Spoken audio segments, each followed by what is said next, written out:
Okay. All right, so as I said last week, well, last time we met, we went over a uh, general group process. And, to be, completely transparent, research in therapeutics groups really took off in the 1940s and 1950s.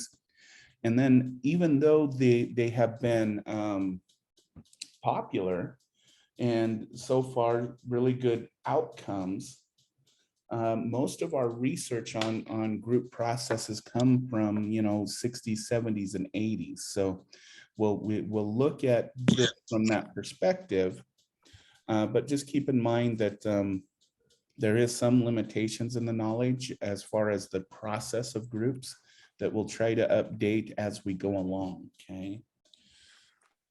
But probably one of the first perspectives, or one of the more accepted perspectives, is what's called the Corey's perspective on groups.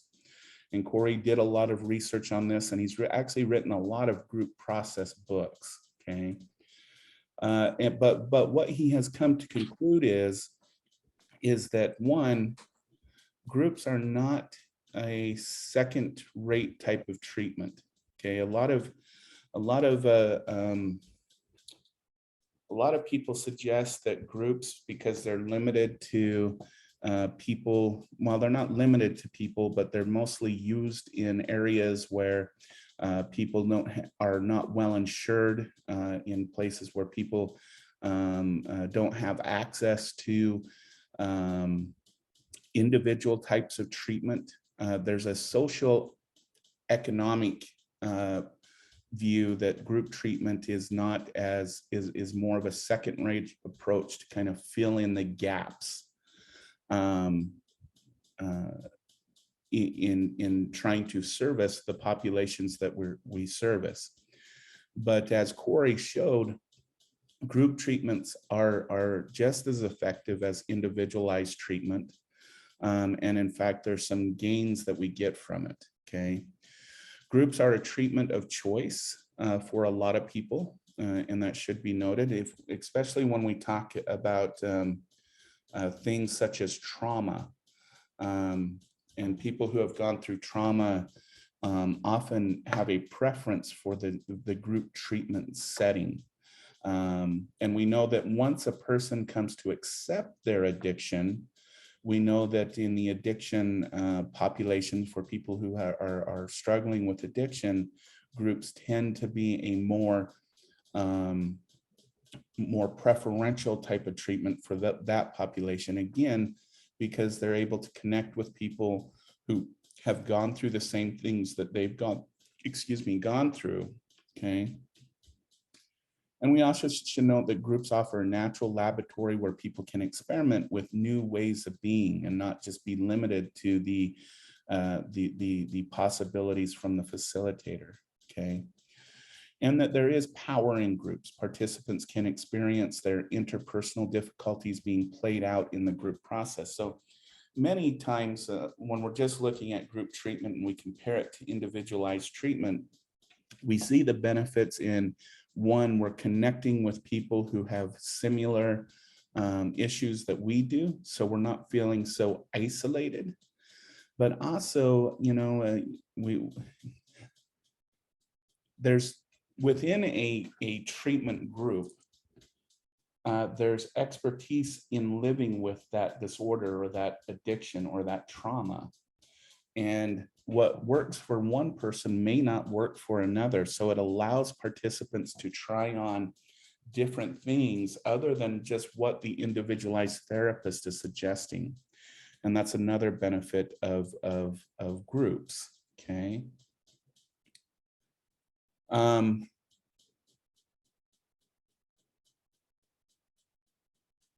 we should note that there's a difference between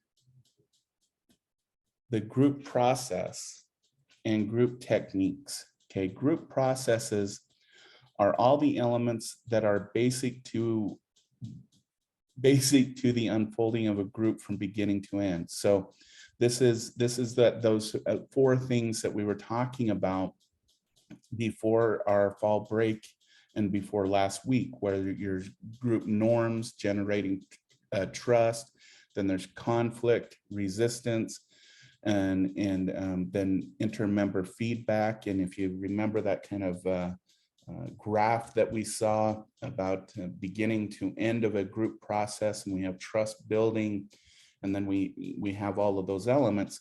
That's the group process, okay?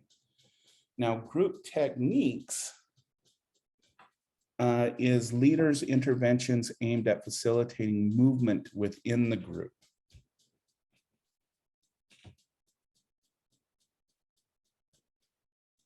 Okay, so group techniques is what you as the facilitator or the group leader is going to bring to the group process, really with the goal of moving the group along, making sure that goals are set, that the group doesn't become stagnated, that when conflict occurs, they're able there to intervene instead of letting the conflict become something destructive within the group process. So just to, some of the examples they give right here: conducting initial interviews to make sure clients are appropriate for the group process. I know, for example, in the domestic violence offender field, we screen for psychopathology because we have found that psychopaths, if they're in the domestic violence arena, tend to not only not get better, but they tend to make the other participants in the group worse, meaning more violent and more emboldened. So when we're talking about doing initial screening, it's making sure that the person's issues are appropriate for the group setting, okay? Asking members to role play a conflict, and this is often seen naturally within the group process, and have them role play different ways of relieving that conflict and changing that conflicts. Challenging members' belief systems. And making kind of we'll get more into that cognitive behavioral area when we talk about challenging members' belief systems. But this is really when the facilitator is really challenging things like people, like, for example, not being able to control your drinking, or everyone is out to get me, and challenging those different belief systems that really get stuck in individuals' brain that really drives their issues, okay?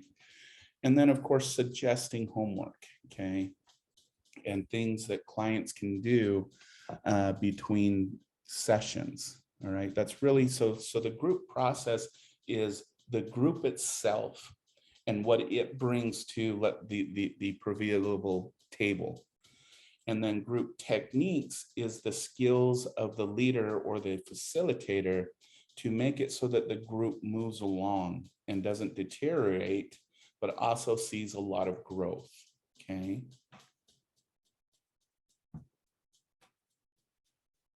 And there's some theories behind the practice. Now, we talked about individual theories earlier in the course. We spent about the first 3 weeks looking at more individualized ones. So this is more that now bringing into the group practice, okay? The first one is an integrative conceptual framework involves thinking, feeling, behaving dimensions, okay? If you remember, when we're thinking about this, thinking is the cognitive perspective, behaving is the behavioral dimension, feeling is the emotive process, okay? And in the group setting, because it is a social system, the idea is that we bring in all of those processes and see how they integrate through not only the individuals expressing how they're doing, but their interactions with each other, okay? Creating an integrative approach is a challenge, okay? It is much easier, and the reason why a lot of people like the idea of just being, for example, a psychoanalyst, or just being a cognitive behavioral therapist, or just being a humanistic therapist, is because that simplifies, I hate to say it, their work, because it's a challenge to integrate all of these ideas and focus on all three aspects of a person's being. But as we will see, it's also very important because I'm hoping, through your Psych 101, Social 101, or your social work classes, we really need to start taking a more holistic approach and treat the entire person and not just certain aspects of things that are driving their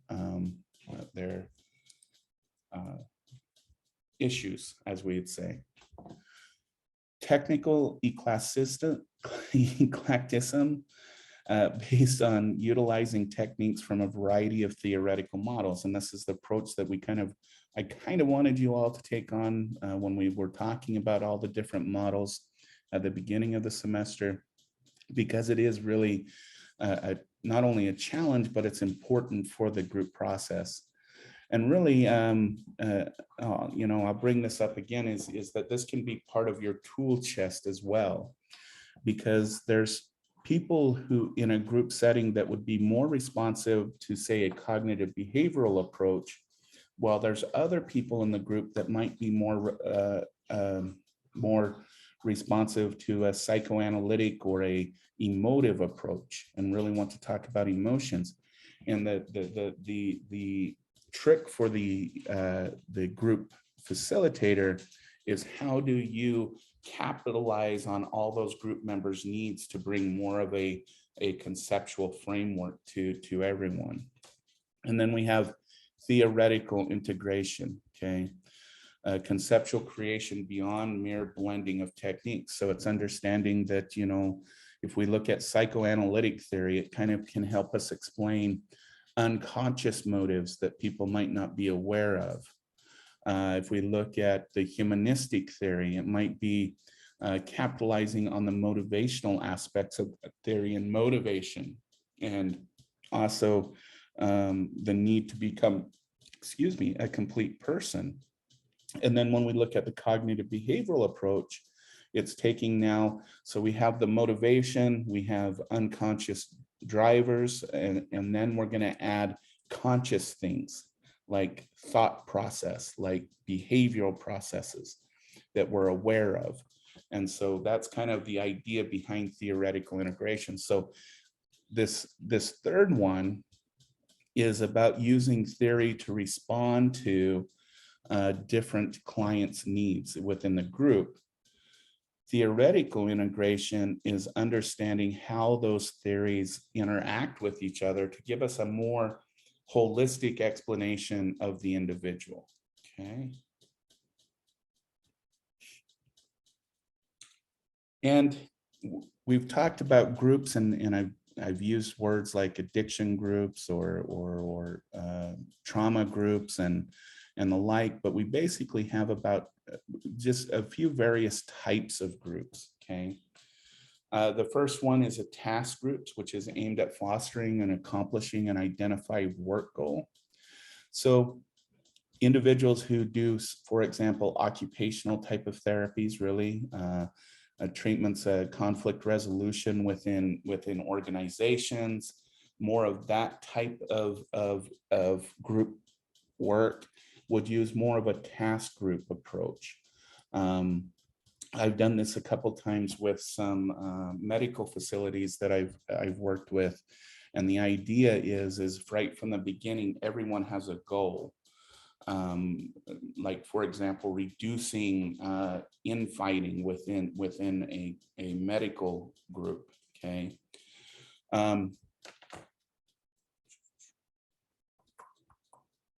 And I apologize, I will be right back.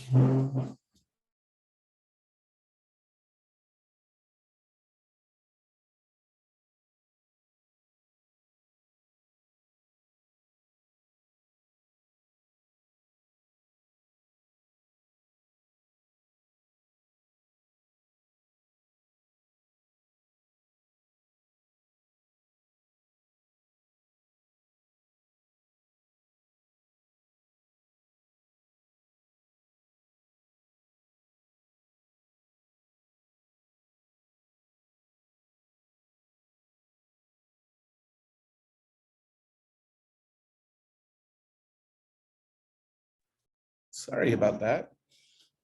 The other type of group that we have are what called psychoeducational groups. Okay, these type of groups are often used for different types of social issues. So, for example, psychoeducational groups work good with people who have a chronic illness and need education on it, or survivors of a chronic illness.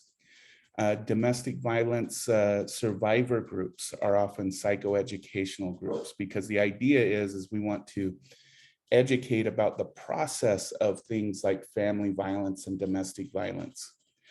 And so psychoeducational groups are really kind of that it has a educational goal with it. For example, understanding the dynamics of domestic violence, but it also has a therapeutic thing in that there's a process element, which allows individuals to learn a concept and then process it and integrate it and understand how it works in their own life. Okay. Group counseling aims at preventative and educational purposes. Okay. So this is utilized with interactive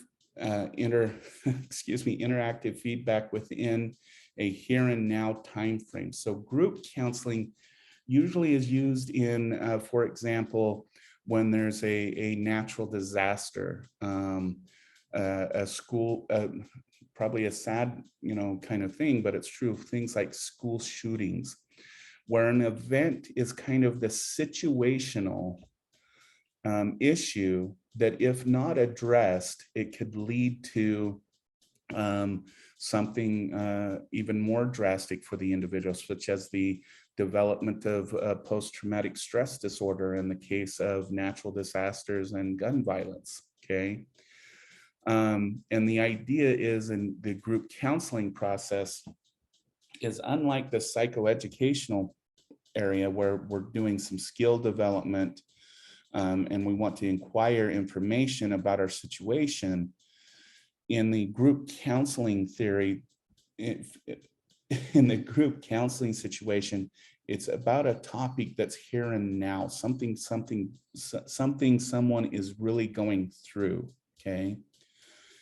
And then when we look at group psychotherapy, we're looking at individuals who are developing a psychological problem, and it focuses on past influence of present difficulties. So this tends to be a momentary thing. This tends to be something that someone has been diagnosed for. For example, we can look at addiction as an example. We can look at people who have developed post-traumatic stress disorder. We can look at depression groups, those types of things. And the idea behind the group psychotherapy group is the alleviation of symptoms that a person is facing. Okay. So if we really look at these various groups, we start with kind of the more simple task group, focus group. And as we go down the line, we're working with more and more clients who are having more difficulty in functioning. Okay. Now, and that's not to say that people in these other groups may not be referred to this other type of group. Okay. For example, when I worked with survivors of abuse, it wasn't uncommon when someone was really having triggering behaviors and triggering symptoms to refer them to a more in-depth trauma-based group. Okay. So these groups do interact with each other in some sense, in that if you start someone off in a psychoeducational type of setting, but their symptomology tends to be present of a more deeper psychological issue, you might refer them to one of these other types of groups. Okay.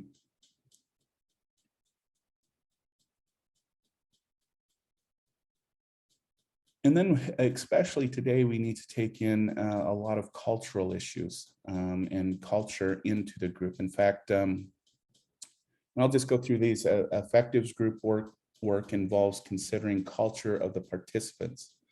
Practitioners cannot afford to ignore diversity in a group as well. Group workers must have awareness, knowledge, and skills to effectively deal with diverse memberships. Culture similarities and differences need to be addressed in the group process. Now, this is kind of an important point on my end, because one of the areas that I study is identity and a person's identity. And one identity that we do have is our cultural identity. It's how we identify with the people we quote unquote belong with and have a historical past with. Okay, and influence a lot of the way we interact with our world. And there has been several research articles over the last about 10, 12 years that say integration of a person's cultural identity in the treatment process is really important. We've found that it increases the success rate of treatment almost sixfold, okay? And so we now talk a lot about multicultural perspectives and group work, okay? And I will tell you, and I think I've brought this up in this class before, the facilitator's knowledge of culture is important as well, okay? When I was running groups in the prison system, and I think I've told this story in this class before, but they were mentioning that, you know, back then, someone of South American and Mexican origins, it was PC just to say Hispanics for that group. So that was the term I was using. And this is something to realize, is there was actually no reason for me to bring that into perspective at that moment, okay? So that awareness wasn't there for me. Two, after the group, an individual was very upset with me because the place that she comes from in Mexico, there's a clear difference between Mexicans and Hispanics. And she was not Hispanic, she was Mexican, and she was very upset because I didn't see that there's cultural differences within my own group setting. Okay, so in that instance, I'll fully admit this up front. One, I don't even know why I was bringing up the issues of Hispanic versus non-Hispanic. Two, I obviously didn't know my group members. I didn't take the time to understand where they came from in their own culture. I was just using blanket terms within the group process. And this is an important aspect, is whenever we're in the group process and we're bringing up issues of culture, it's really important to know your client's cultures and where they come from. So just to bring that up, but I will say, again, encouraging clients to have a strong cultural identity, we're showing has a very healative process. And so I would definitely recommend that that you look at we'll take a closer look at culture and cultural identity and how to integrate it in the treatment process. But it is an important consideration as we move forward, and an important skill to develop.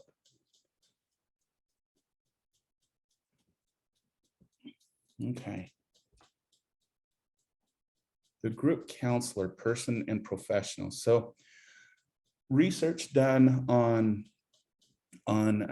counselors and effective group counselors, which is usually measured by the success of the group in two sense. One, group members actually show up, okay?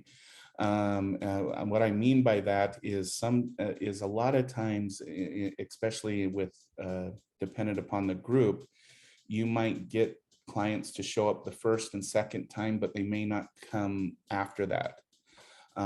Or if they're being forced to be there because of legal issues, they might constantly have excuses of why they weren't there. Okay. The other thing that we measure is the person's well-being and alleviation of symptoms. So for an addiction group, it's abstaining from use. For a depression group, it would be alleviation of the depression symptoms, and more gainfully seeing individuals' wellness in life. Okay. And we found that there's about 8 qualities of an effective group leader um, that we really should look at and really try to develop within ourselves. Okay. And the first one is courage. And now, what is meant by courage? Okay. Um, I can take this into a supervision perspective.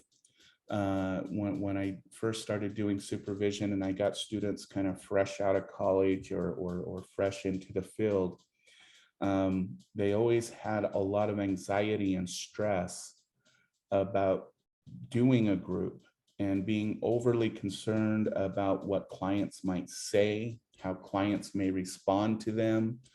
That what if they end up messing up in some way? And the notion of courage is that really effective group leaders set that aside. Okay. Kind of like, if you want to think about it, a soldier going into battle, a courageous soldier, they put their issues aside, their fears aside, and move forward with it. Okay. And that's the notion of courage. Okay. Goodwill and caring.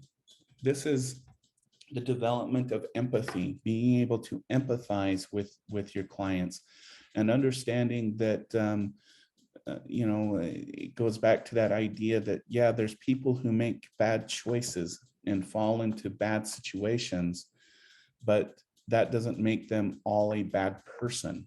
And understanding that everyone has good qualities.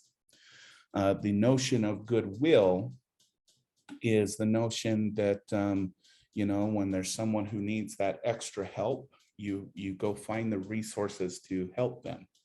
The notion of caring is that you really do have a concern for the clients you see. Okay.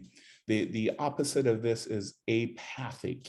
Apathic means no feelings, no care for the people you're interacting with. Okay. The third one, and we just kind of touched on this just a second ago, is to become aware of your own culture and how that influences your interaction with other people. Okay, I just gave the example of when I worked in a prison system and I took on my own cultural perspective, right? But becoming aware of your own culture is understanding what one, benefits you bring, but also what biases you might bring. Okay. The second one is stamina. Okay. I'll be honest with you, group work is exhausting. I think we have a few fellow students in the class that do groups, and I don't think they would disagree with me that the group process is exhausting. You're not just dealing with one individual. You're dealing with multiple individuals that had come to your place with multiple issues. And so it does take a lot of stamina in order to keep up with the group process and keep up with your group and be present, which is the fifth one. I think, again, I go back to new group facilitators. And this is one of the skills that they learned that they have to work on. And being present is a lot of times when someone's bringing up an issue, and I've seen this with especially new group facilitators, they start thinking about their own issues. They start thinking about their Uncle Joe and how Uncle Joe might be going through something like this.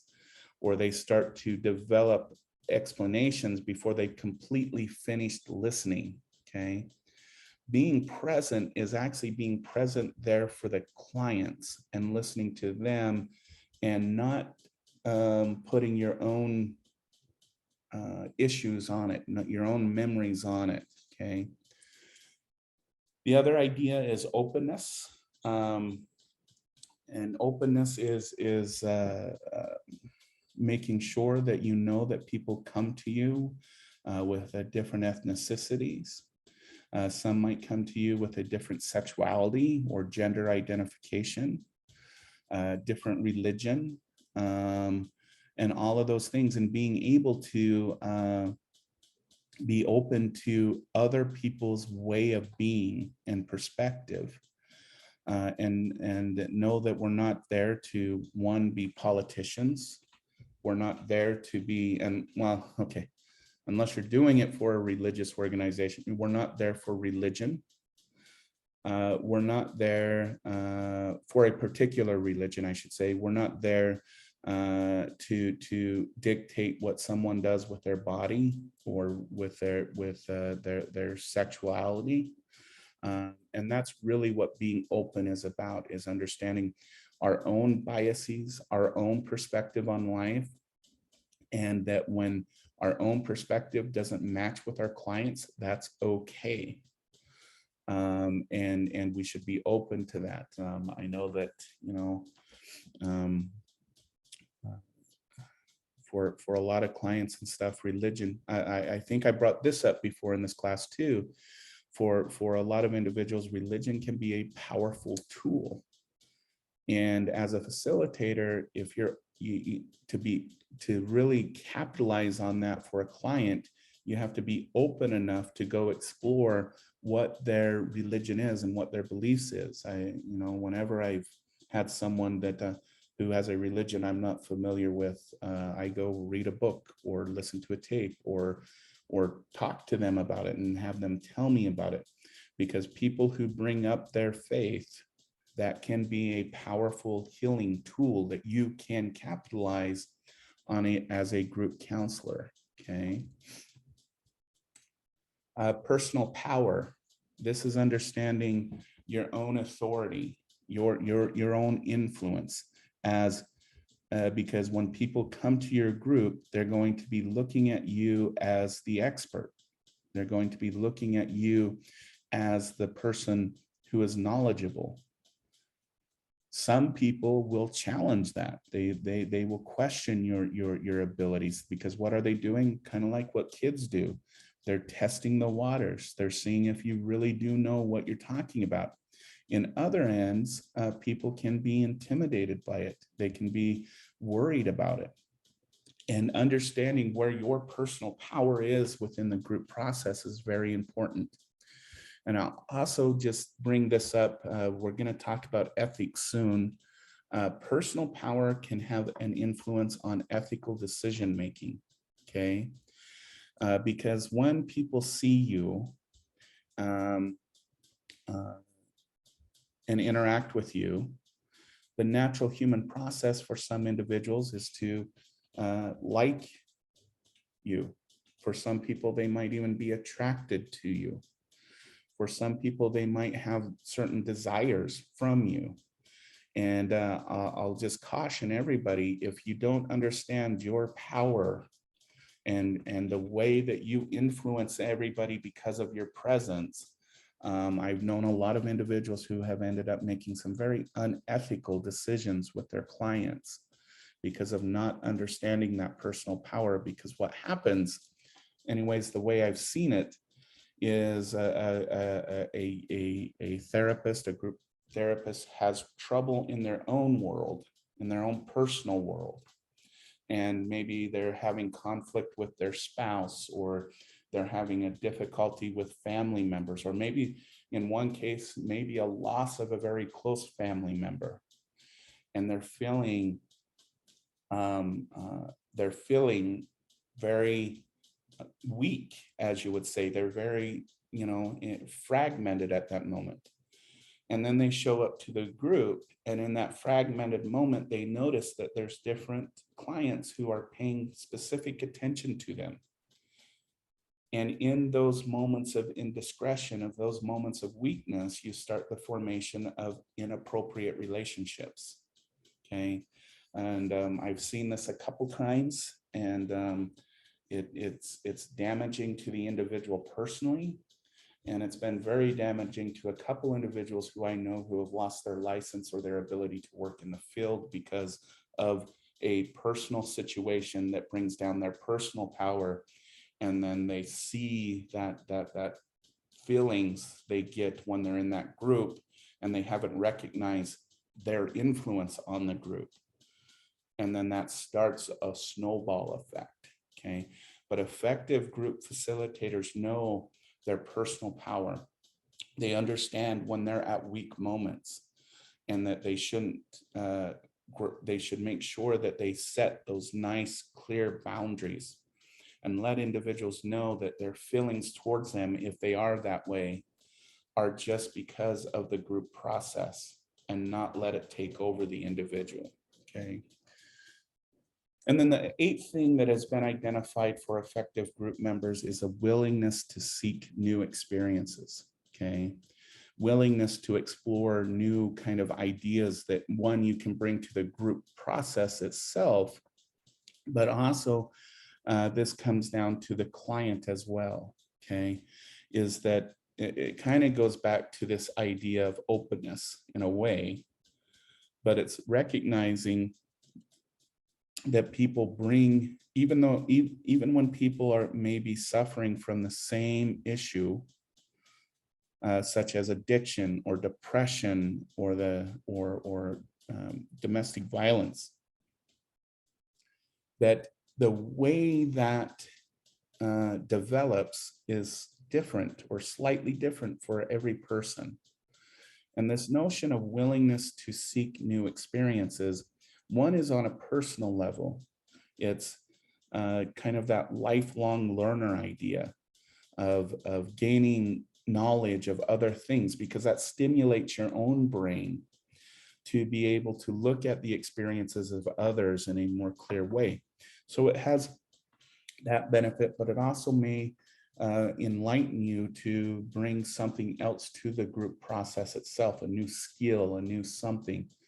And then on the other end, the willingness to seek new experiences is you start to realize that your clients have their own individuality, and that we can't just put them in a single category and assume that they all have the same process. And again, I will tell you that I saw this a lot working with people who work with domestic violence survivors, because one of the common things is to get out of it and then go back, get out of it, go back. And statistically, it takes like 7 to 9 times to actually finally leave a domestic violence relationship. Statistically, there's always variation. But when you're working with that day in and day out, day in and day out, oh, she left, oh, she came back, oh, he left, oh, he came back, you start to get this idea. It's very tempting to get this idea that all domestic violence survivors go through the same thing. They're just all in that same category. And that's when one, if you're ever a supervisor or a colleague, you should really look at burnout, because that's a burnout warning.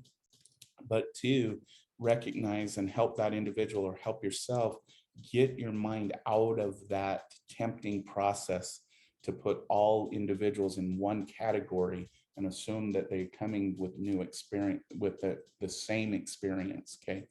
So that's the kind of 4 areas of willingness to seek new experiences come from. That willingness to be open to the idea that not all addicts are the same, not all survivors of abuse are the same, not all people suffering from even chronic illness such as cancer or dementia are the same. They all have different experiences, and you can capitalize on that through the treatment process. So those are qualities. These are qualities that we have found that are important to effective group group facilitation. Okay, what about skills? What are some group leadership skills? Okay, one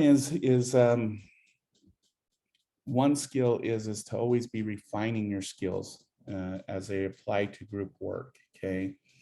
Uh, Again, when I've worked with individuals who have been in the field for a long time, one of the mistakes they make that starts to lower their treatment effectiveness as a group leader is they assume that they have this down, that there's not much more to learn. Okay. And we can't separate skills from personality. All right. Um, you know, I disagree with the notion that someone who has a hard personality can't be an effective group leader as someone with a soft, more kind type of personality, or warm personality, as you would say. Because what we find is that when you're not authentic with your personality as a group facilitator, clients, they don't like that and they will leave quickly. Okay. It is an art to learn how to use group skills. This is not something that is natural to us. And this is important to note. Okay. And some ways to learn leadership skills are working with a experienced supervisor, practice, practice, practice, accept feedback whenever you can get it, and experience in a group as a member. And this is one thing that I would really strongly encourage everyone to do. If you have the opportunity to sit through a group as one of the members, even if it's just in a role play situation, do it. It's a very interesting experience and you learn so much. Okay.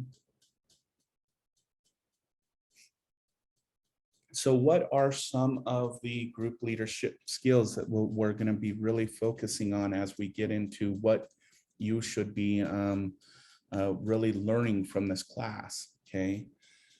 The notion of clarifying is the notion of providing understanding of what you feel the member was saying. So in the clarifying situation, it's basically, so a group member tells a story, and it's, in the end, you give them permission to correct you, and you go through their story as you've understood it. Okay. And then you ask them, is that correct? If they say yes, no, or they change things. And then you ask the other group members, is that how everyone else saw what happened? Okay. Clarifying does a couple things. One, it allows you to make sure that you as the group leader has the correct story that your participants were trying to tell. But two, it's empowering for the client because they're understanding that you're actually listening and you're giving them the opportunity to correct you if you're wrong. Okay. The skill of linking is twofold. One, it's linking what clients say from previous sessions. So it's that ability to say, oh, you're telling me this information now. Do you remember, I think it was in week 1, we discussed this. And this is how it influences that. That's one form of it. But the other form is linking what other group members are saying with each other and coming up with those common themes between stories. Okay. Suggesting is providing skill development and suggesting, have you tried this? Okay. Interpreting is kind of like clarifying, but interpreting is saying not what the story of the individual is or what they were trying to tell you. Interpreting is saying, based on what I've heard, and it might be one group member or it might be several group members, what I heard from today is X, Y, and Z. Now, I know I'm being really vague on these, so we'll get more specific with these as we move along, but this is just kind of the introduction to these different skills that we'll be looking at. Okay. Facilitating is also an art. It's making sure that everybody has the ability to talk and express themselves. It's encouraging people who are not so involved in the group to be more involved. And on some ends, it's it's making it so people who dominate the group aren't the ones who take over the group. So facilitation skills, as we would say, is important because it allows all voices to be heard, and it's an efficiency thing, okay? The other thing is modeling, okay? A very common thing at the beginning of a lot of groups is to do something called thinking check-ins. This is where a group facilitator might ask, let's go with like an anger management group. The facilitator may ask, did you have any situations that made you angry this week? And what did that result in? All right. And then you go through the room and they, each of the clients kind of say, oh, well, I had this experience, I had that experience. Sometimes when doing these first thinking check-ins, sometimes it's a good idea for you yourself to do it, at least for the first, second, sometimes third time. One, because it allows your clients to see you as a human being. And two, you're kind of modeling what they should be kind of doing within the group setting. You're modeling talking, you're modeling telling your story, okay? Blocking goes back to this facilitation skill. So this is when a conflict comes up that may end up in a maybe even physical altercation. This is when someone is completely dominating your group. And how do you effectively intervene on that individual? And blocking is another one of those skills that's one of those that is tough to develop and is really intimidating for a lot of new group facilitators. Summarizing is usually at the end of each group. You summarize what you've gone through in the group. You say, this is our journey for today, and this is where we're heading, okay? And then terminating, there's two types of termination. Termination is at the end of the group, at the complete end. So if it's a 24-week group, it's week 24. And how are you going to end that group? Also, terminating a group is also from a group to group basis. How do you, when do you determine that this group today has gone far enough and that anything from here on out is not really going to be effective at this moment, and deciding to terminate the group right then? Sometimes you have to meet time limits. And how do you effectively, one, end the group when it's supposed to, but also fill in those gaps that you're a little concerned that you're not going to be able to cover within that group setting. So that's terminating skills, okay? Okay. All right. So these are the things that we're going to focus on over the next several weeks. We're going to go back here and we're going to look at leadership skills or group leadership skills. We're going to look more into the person and the professional, the more personality characteristics.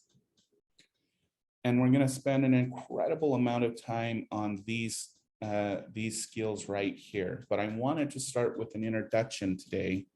But this is these three slides are really what we're going to be focusing on for the next several weeks, okay?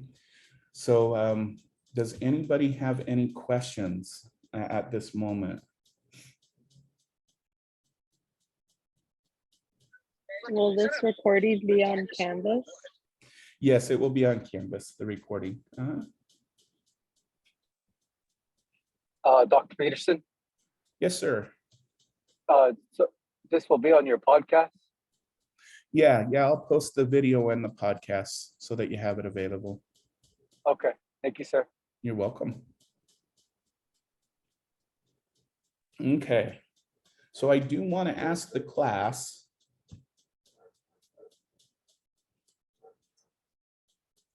let's take on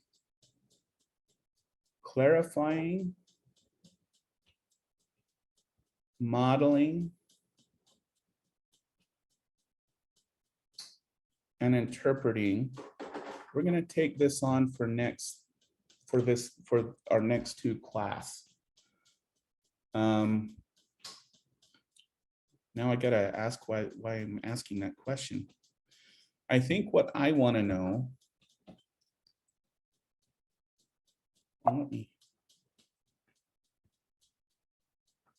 So we're going to take on clarifying, suggesting, and interpreting, and modeling. Is there any of those that caught anyone's interest to start with? Anybody?